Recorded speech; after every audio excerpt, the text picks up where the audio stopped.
아멘. 자, 오늘 말씀의 제목은 저희가 담대히 복음을 전해야 됩니다 라는 내용으로 함께 말씀을 나누도록 하겠습니다. 저희가 방금 나눈 말씀처럼 흑암에 사는 백성들을 저희가 봐야 되고, 또 주님의 큰 권세 가운데 저희는 그 사람들에게 가서 복음을 전해야 됩니다.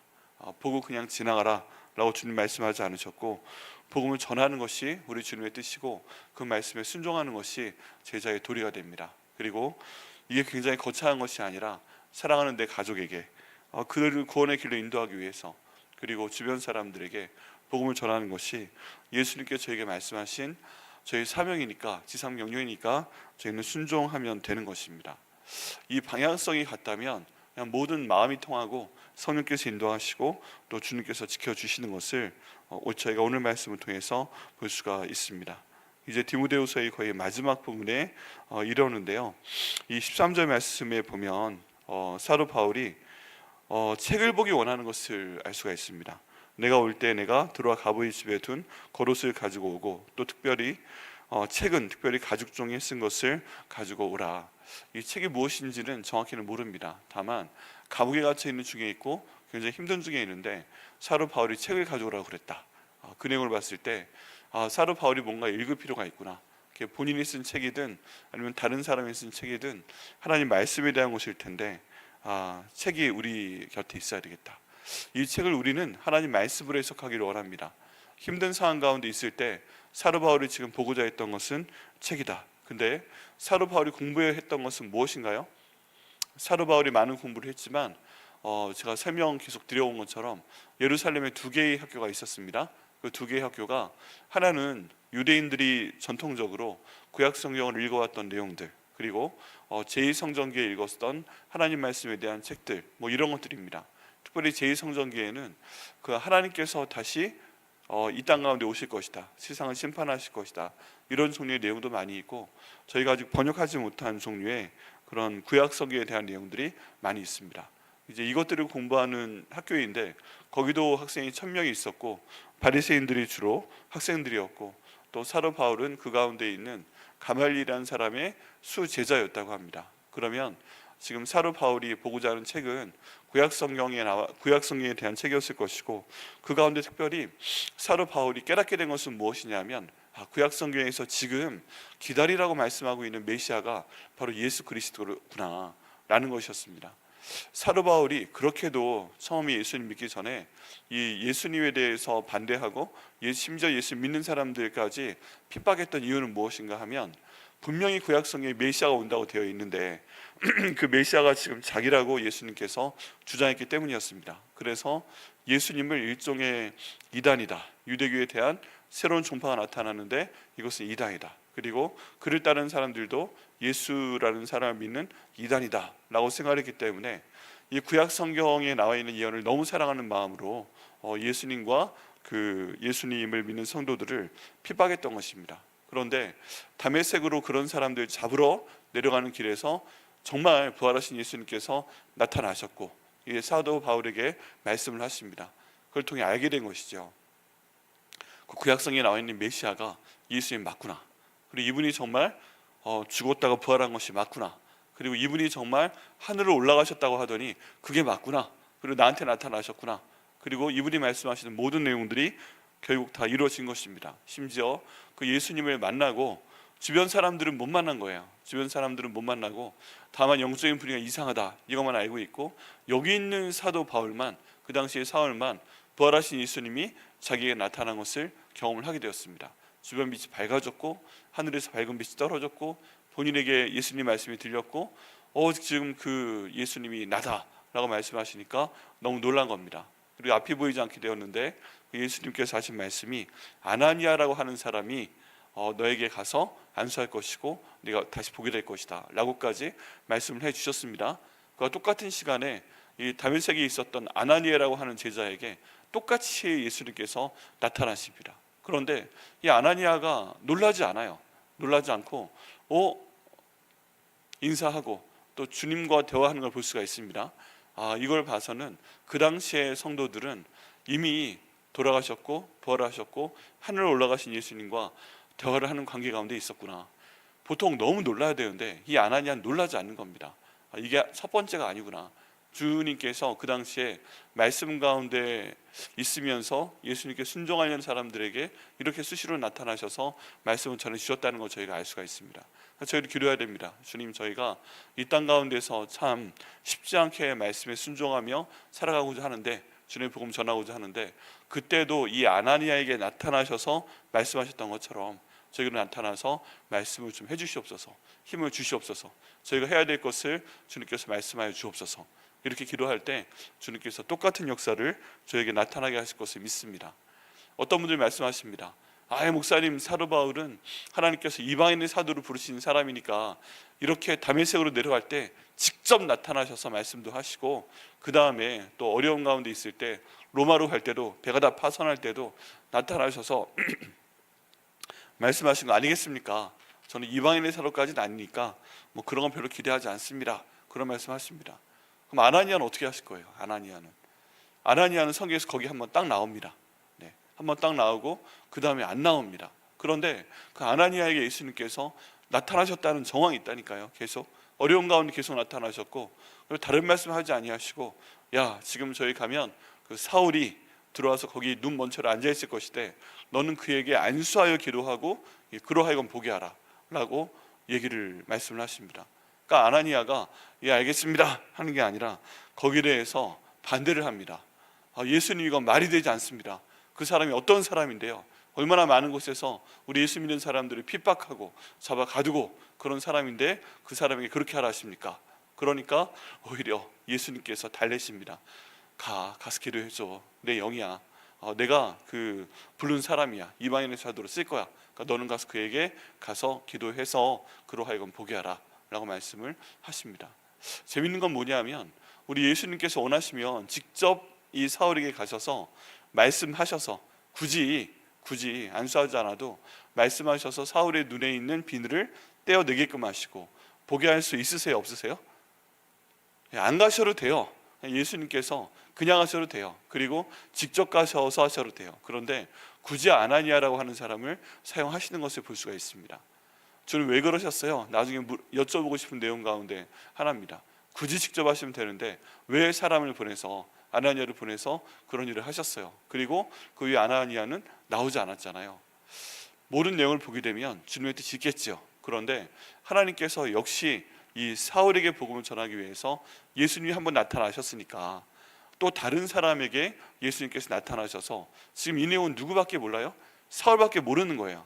근데 정말 아나니아라고 예수님께서 말씀하신 사람이 와서 그 사람이 하는 얘기를 듣는 겁니다. 내가 다메섹에서 오는 길에서, 다메섹으로 가는 길에 만났던 예수님께서 나에게 나타나셔서 너에게 찾아가서 너에게 기도해주고 너를 하여금 보게 하라고 말씀하셨다 라고 얘기를 들으니 이 사도 바울이 놀라요, 안 놀라요? 놀라는 거예요. 놀랄 수밖에 없어요. 자기 주변에 같이 있던 사람들도 예수님이 나타나는 걸 못 봤어요. 자기 혼자 그런 거예요. 다른 사람들은 자기가 미친 줄 알아요. 그런데 이 아나니아라 하는 사람이 나타나서 자기의 경험한 것을 마치 눈으로 본 것처럼 얘기하면서 자기에게 기도했더니 정말 눈에서 비닐 같은 것이 떨어지더니 눈이 보이기 시작한 겁니다. 이걸 보고서 예수님께서 정말 살아계신 분이 맞구나, 이 예수님께서 정말 나에게 나오신 게 맞구나, 꿈 같았는데 자기 혼자 정신 나간 사람인 것 같았는데 이게 증명이 되는 겁니다. 그리고 그 다음부터 구약성경에 나와 있는 메시아가 바로 예수님이시구나, 이것을 말씀 가운데 찾아내서 전하는 그런 사역을 감당을 하게 됩니다. 그 가운데 갑자기 이 사울이 성경에서 딱 사라지는데 어디 갔었냐? 전에도 말씀드렸지만 지금 요르단 땅에 가 있는 페트라, 그 당시에 나바티안 왕국이라고 합니다. 여기에 가서, 여기가 그 당시에 무역의 중심지였는데 여기에 가서 하나님 말씀을 전하고 사람들이 예수 믿게 하고 그런 일이 있었습니다. 그래서 이 나바티안 공화국의 왕국이 너무 화가 나서 사도 바울을 죽이기 위해 사람들을 보냈다는 기록까지 나타나 있습니다. 그것 때문에 사도 바울은 이 성문에서 자기 제자들이 내려주는 광주리의 몸을 맡겨서 성문 밖으로 나와서 도망갔다는 기억도 있어요. 그러니까 이 가운데서 사도 바울이 했던 건 뭐예요? 구약성경에 나와 있는 메시아가 예수다 하는 걸 자기가 확증하고 자기가 만난 예수를 사람들에게 전하고, 심지어 누구도 키웠어요? 제자까지 키웠어요. 이 혼자 하는 기간 동안에 나바티안 공화국에서. 지금의 현재 그 페트라 자리에서 이런 일까지 했던 사람이 바로 이 사도 바울이었던 것입니다. 이 바울이 이제 혼자 있고 어렵고 힘든 가운데 있는데 본인이 그 머릿속에 많은 지식이 있지만 너무 힘들 때, 너무 어려울 때, 이제 죽음이 가까웠을 때 책을 읽고 싶은 건데 그 책이 무엇이다? 아마 구약 성경이었을 것이고 그 가운데 나와 있는 예수님에 대한 내용들을 하나하나 뽑아서 다시 읽고 싶어 했을 것이다. 우리식으로 표현하면 사도 바울이 너무 힘들 때 어디로 돌아가고자 했던 거예요? 하나님 말씀으로 돌아가고자 했다는 것입니다. 사도 바울이 얘기합니다. 내가 기도한다. 특별히 내가 고린도 전서 말씀 보면 내가 방언 기도한다. 근데 내가 너희보다 방언 기도를 해도 더 많이 한다. 기도한다는 얘기가 있습니다. 그런데 사도 바울이 정말 어려울 때 보고자 했던 것은 하나님의 말씀이었다. 그렇다면 저희도 어려운 순간 가운데 하나님 말씀으로 돌아가야 될 줄 믿습니다. 저희도 그 믿음의 발자취를 따라갈 때 이 하나님 말씀이 저에게 힘을 주실 것을 믿습니다. 그렇기 때문에 저희가 지금 잘하고 계시는 대로 하나님 말씀을 항상 읽으셔야 됩니다. 매일 읽으셔야 되고 그 말씀도 기도할 때 사도 바울에게 주신 그 능력을, 그 말씀의 능력을 저에게도 주실 것을 믿습니다. 또 이 능력을 받으시고 말씀의 능력을 받으시고 하루하루 승리하시는 저 여러분 되게 하시기를 예수님의 이름으로 축복합니다. 그래서 이 책, 특별히 책은 무엇에 쓴 것을 가져오라고 되어 있어요?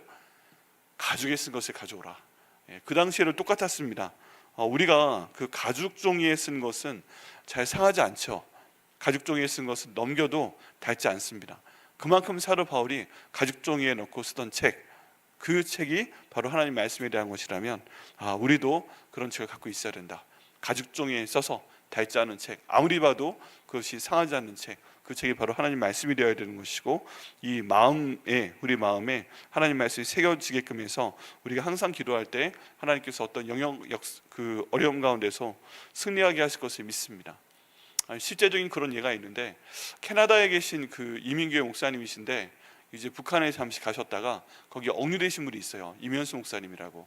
너무너무 힘드셨는데 이분이 버틸 수 있었던 유일한 방법은 그동안 읽었던 성경의 내용을 머릿속으로 계속 되뇌었던 것이라고 합니다. 기도해도 죽겠더래요. 기도해도 너무 힘들더래요. 그럼 이걸 어떻게 이겨나갈까?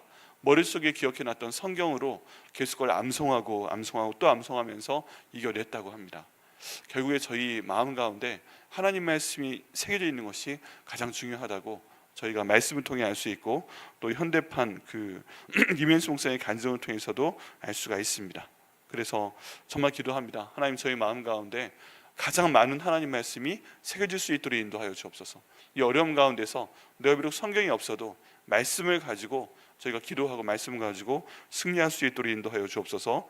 또 이렇게 기도하시고 말씀을 읽으시고 힘들 때 성령 하나님께서 말씀을 생각나게 하셔서 모든 어려움을 극복하게 하시는 또 저 여러분 되게 하시기를 예수님의 이름으로 축복합니다. 응답하실 거 믿습니다. 하나님 말씀이 핵심입니다. 이렇게 이제 책을 가져오라 라는 얘기를 하고 나서 또 이제 사람에 대한 얘기를 합니다. 우리가 어제도 사람에 대한 얘기를 나눴는데 어제는 동역자에 대한 얘기를 했잖아요. 근데 오늘은 완전히 하나님의 일을 하는데 반대하는 사람에 대한 내용이 나오게 됩니다. 그게 구리세공업자 알렉산더에 대한 내용입니다. 14절에 보면 구리세공업자 알렉산더가 내게 해를 많이 입혔으니 주께서 그 행한 대로 그에게 갚으시리니 라고 이야기하고 있습니다. 그리고 이 얘기를 하는 이유가 무엇인가? 이 구리세공업자 알렉산더를 욕하기 위해서만이 아니라 너도 그를 주의하라, 그가 우리 말을 심히 대적하였느니라 라고 말씀하고 있습니다. 하나님 일을 하다 보면 어제 말씀처럼 돕는 사람이 있습니다. 떠나는 사람도 있습니다. 그런데 적극적으로 반대하는 사람도 있습니다. 그 사람 이름이 구리세공업자 알렉산더입니다. 사도 바울이 뒤끝이 아주 끝내주는 사람입니다. 이 말씀이 일생 동안 계속 전달이 될지는 잘 몰랐을지라도 이제 구리세공업자 알렉산더라고 이름을 새겨놓는 바람에 이 사람은 엄청난 저주를 받은 겁니다. 사도 바울을 괴롭힌 사람 얘기 나올 때 그 구리세공업자 알렉산더 계속 말할 거 아니에요. 지금 몇 년째 욕먹고 있는 거예요? 2000년 넘게 욕먹고 있는 겁니다. 이 사람은 이걸 알지 모를지 모르겠어요. 그런데 한번 하나님의 사람 건드렸다가 구리세공업자 알렉산더가 내게 해를 많이 입혔음에 그 다음에 이렇게 맡겨버립니다. 주께서 그 행한 대로 그에게 갚으실 것이다. 이게 무서운 얘기입니다. 지금 그래서 사도 바울은 이 구리세공업자가 사도 바울한테 많은 해를 입혔는데 사도 바울이 직접 징계했다는 거예요? 아니면 그냥 가만히 있었다는 거예요? 사도 바울이 돌로 때리면 맞고 그냥 죽어서 끌려가던 사람이었잖아요. 직접 뭐 하는 게 없었던 것입니다. 자기의 권세가 있고 로마 시민권자이기 때문에 자기를 건드리면 지난 로마 군병 잡고서 저 사람이 지금 나를 괴롭힌다고 한마디만 하면 로마 군병이 처리를 해줍니다. 더구나 지금 사도 바울은 계속 로마 식민지로만 다니면서 하나님 말씀을 전하고 있는 그런 상황이었습니다. 사도 바울이 선교했던 그 책들이 선교했던 내용을 담은 연관 책들이 여러 개가 있습니다. 그런데 그 가운데 특별히 어떤 연구가 많이 있냐면 사도 바울이 복음을 전했던 곳은 대도시였다. 특별히 유대인들이 많이 살 정도의 대도시였다. 그 당시에 디아스포라 유대인들이 많이 있었는데 이 사람들이 살고 이 사람들이 회당을 지어서 모여서 구약성을 읽고 그런 정도의 대도시에만 있었다고 합니다. 고린도, 에베소, 빌립보 다 그런 그 말이었던 거예요. 왜 대도시로 가서만 복음을 전했는가? 대도시에서 복음을 전해야만 거기 있던 그 현지 사람들이 말씀을 듣고 아니면 방문했던 사람들이 그 복음 말씀을 듣고 본인의 지역으로 돌아가서 말씀을 전하게끔 되기 때문입니다. 그래서 막 현지인이 아닌데 아주 시골로 찾아 들어가서 복음 전한 게 아니라 대도시에서 하나님 말씀 전하고 사람들이 오게 하고 이 사람들이 변화되게 하고 그 사람들이 자기 사는 동네 가서 말씀을 전하게 하고 이런 식으로 하나님 말씀을 전했습니다. 그런데 이런 상황 가운데 있을 때 이 구리세공업자 알렉산더가 자기를 괴롭힌 거예요. 구리세공업자 어떤 사람입니까? 구리를 가지고 어떤 물건을 만드는 사람이에요. 예전에 은장색 이런 사람이 있었잖아요. 금장색, 은장색, 금으로 뭔가 반지도 만들고 도구도 만들고 은으로 만들고 이 사람은 구리로 만드는 그런 사람이었습니다. 아마 거울이나 그런 것도 이 사람이 만들어서 돈을 많이 벌었을 것으로 생각이 됩니다. 그리고 지금 디모데도 알고 있는 사람인 거예요. 여기는 알렉산더를 디모데도 알고 있습니다. 처음에는 바울의 사역을 도왔을 터인데 중간에 바뀐 거죠. 학자들은 그런 가능성에 대해서 얘기를 합니다. 이 금을 다룬 사람이든 은을 다룬 사람이든 구를 다룬 사람이든 그 당시에 큰 상인이 많았기 때문에 아마 처음에는 이 사도 바울의 사역을 재정으로 도왔을 거다. 근데 재정으로 도왔는데 이렇게 한 번 두 번 재정으로 돕다 보니까 사도 바울이 말하는 것을 따라가려고 했어야 되는데 아마 자기가 도우니까 사도 바울이 갖고 있는 복음을 자기 마음대로 이렇게 좀 해라 저렇게 해라 아니면 이런저런 이런저런 그 사항을 사도 바울의 방향성과 맞지 않게 요구를 했을 가능성이 있다. 그리고 사도 바울이 여기에 대해서 응하지 않으니까 오히려 그 돕는 사람이 아니라 해를 피는 사람이 됐을 거다라고 해석을 하고 있습니다. 그리고 사도 바울이 말하는 건 뭐예요? 처음에 도왔던 것은 얘기하지 않고 이 구리 장색 알렉산더가 구리 세공업자 알렉산더가 많은 해를 내게 입혔다. 지금 사도 바울이 해를 입혔다는 것은 복음을 전하는 것을 방해했다. 그런 내용입니다. 처음에는 돕는 사람이었는데 나중에 방해하는 사람이 되었다는 것이죠. 그리고 주께서 그 행한 대로 그에게 갚으실 것이다 라고 일종의 저주를 합니다. 본인이 직접 뭔가를 하는 게 아니었습니다. 그냥 어려움을 당한 대로 있었고 사도 바울은 권세가 있어도 그냥 거기를 직접 뭔가 그 행동을 취하지 아니하고 주님께 다 맡겨버립니다. 이러면 겉으로 볼 때는 아무것도 없는 것 같잖아요. 근데 이거 굉장히 무서운 얘기입니다. 요즘으로 따져도요, 뭔가 내게 대적하는 사람을 내가 말로 심하게 얘기하면 명예훼손으로 고소당할 수도 있고 아니면 그 몸을 어떤 방식으로든 건드리게 되면 또 폭행죄로 들어갈 수도 있고 그런 상황입니다. 네, 여러 가지 상황들이 있는데 그런 상황 가운데 직접 하는 것이 아니라 주께 맡기고 주께서 그 행한 대로 그에게 갚으신다. 이 내용이 더 무서운 겁니다. 우리 하나님 무서운 하나님이시기 때문에 그 사람이 말한 대로 갚으시든 행한 대로 갚으시든 내가 하는 일이 곧 하나님의 일인데 그걸 방해한 사람은 곧 주의 일을 가로막는 것이니까 주께서 갚아 주시옵소서 라고 기도하는 게 어떻게 보면 신사적인데 어떻게 보면 더 무서운 겁니다. 한 마리 쏘아붙이고 말지 하나님께 맡기면 더 무서운 거잖아요. 지옥에 보낼 수 있는 거잖아요. 그래서 사도 바울이 얼마나 마음속에 남아있었는지 그런 얘기를 합니다. 네. 그리고 지금 디모데에게 너도 그를 주의하라. 그가 우리 말을 심히 대적하였느니라. 결국 하나님의 그 복음이 선포되는 것은 말을 통해 되는 것인데 그 말을 대적하였다라는 것을 볼 수가 있습니다. 그렇다면 이게 요즘에도 적용이 됩니다. 하나님의 일을 가로막을 때 말을 통해 가로막게 되는 것이구나. 말을 선포할 때 말을 통해 가로막게 되고 또 대적하는 말을 퍼뜨리게 되고 이런 식으로 진행이 되는 거구나 라고 하는 것을 저희가 알 수가 있습니다. 이런 같은 패턴이구나.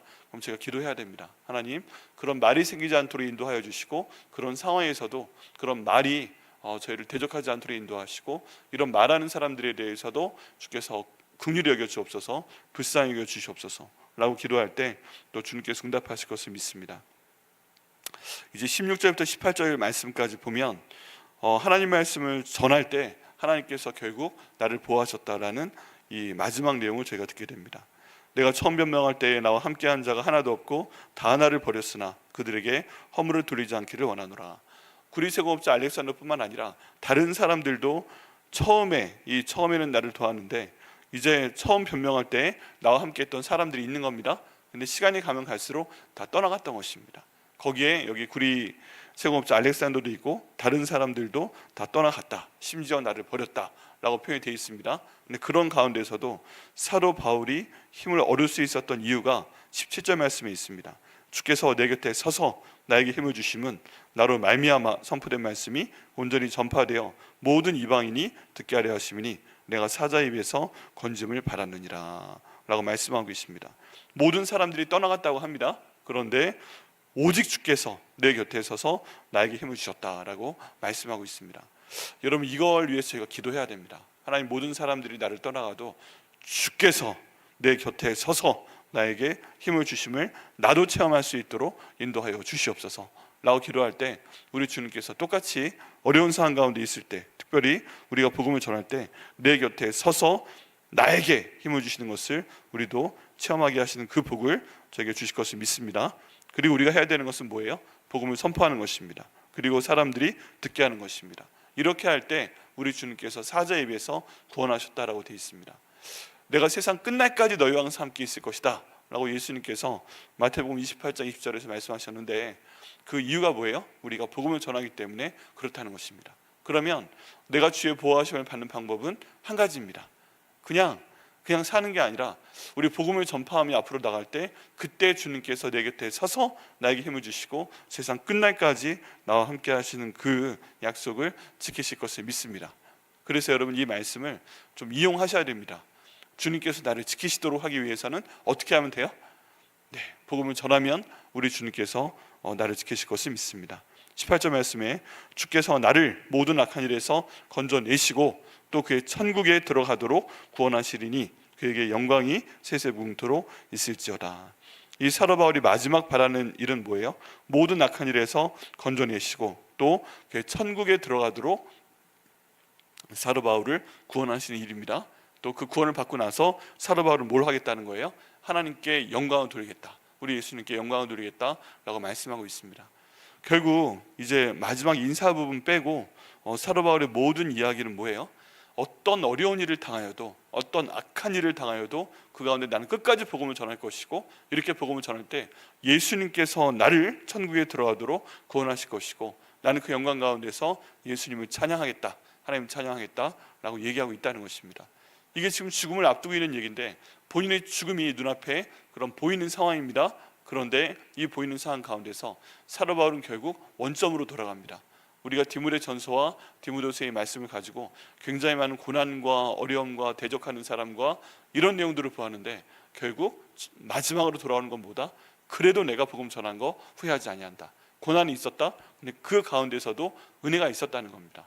여기에 보면 고난이 있을 때 예수님께서 함께 계셨고 또 예수님께서 함께 계셔도 내게 고난이 있었다. 그런데 그럼에도 불구하고 내가 이렇게 계속 복음을 전하고 나아갈 때 예수님께서 나를 지키실 것이고 나는 구원받을 것이고 결국 나는 천국 가서 예수님을 영원히 찬양할 것이다 라는 내용으로 지금 마무리 짓고 있습니다. 여러분, 그래서 이 방향성이 이렇다는 걸 저희가 이해하고 항상 우리 마음 가운데는 이 사명에 대한 내용이 있어야 됩니다. 우리가 사명에 대한 내용을 갖고 있어야 됩니다. 나 혼자 구원받는 것으로 끝나는 것이 아니라 나도 복음을 전하는 삶을 살 수 있도록 인도하여 주옵소서. 그리고 나도 구원받게 하여 주옵소서. 나도 천국에 가면 내가 전한 하나님의 말씀으로 인해서 나에게 복을 주시고 나에게 그 의의 멸관을 씌워주시는 그 하나님의 능력을 사도 바울처럼 체험할 수 있도록 인도하여 주시옵소서 라고 기도하며 순종하실 때 하나님께서 그 모든 것을 저에게 베풀어 주실 것을 믿습니다.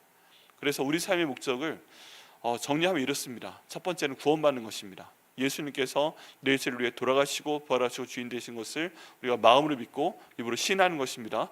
그럼 일단 천국에 들어가도록 우리가 통과한 것입니다. 두 번째는 예수님께서 주신 사명을 우리가 마음 가운데 기억하고 말씀을 전해야 되는 것입니다. 이 말씀을 전할 때 천국 가는 것으로 끝나는 것이 아니라 우리 예수님께서 우리를 향해서 상을 주십니다. 그리고 세 번째는 그 가운데 예수님께서 영광 가운데 우리를 초청해서 이제 우리에게 복을 주실 때 우리도 나중에 천국에서 감사하게 예수님 찬양할 수 있도록 인도하여 주옵소서 라고 찬양하면서 기도하면서 나아가는 것입니다. 그럼 그 마지막 결론은 다니엘서 12장 3절 말씀 가운데 있습니다. 많은 사람들을 옳은 길로 돌아오게 한 자는, 복음으로 예수 믿게 하는 자는 저 하늘의 별들처럼 영원히 하나님 앞에서 빛날 것이다. 결국 하나님께서는 우리에게 저 하늘의 별들처럼 영원히 빛나는 그런 복을 주실 것을 믿습니다. 그래서 이 말씀의 내용처럼 우리 주님께서 구원하시는 그 복을 받아 누리시는 저희 여러분 되게 하시기를 예수님의 이름으로 축복합니다. 또 주님의 일을 감당하게 하셔서 세상 끝날까지 우리와 함께 하시고 천국 가게 하시고 나중에 천국에서 의의 멸관을 받게 하시는 저희 여러분 되게 하시기를 예수님의 이름으로 축복합니다. 그리고 마지막까지 가서 영혼을 구원하는 그 사역을 했기 때문에, 내 가족을 구원했기 때문에, 내가 복음 전했기 때문에 하나님 앞에서 저 하늘의 별들처럼 영원히 빛나게 하시는 그런 복을 주시고 그 복을 받아 누리는 저희 여러분 되게 하시기를 예수님의 이름으로 축복합니다.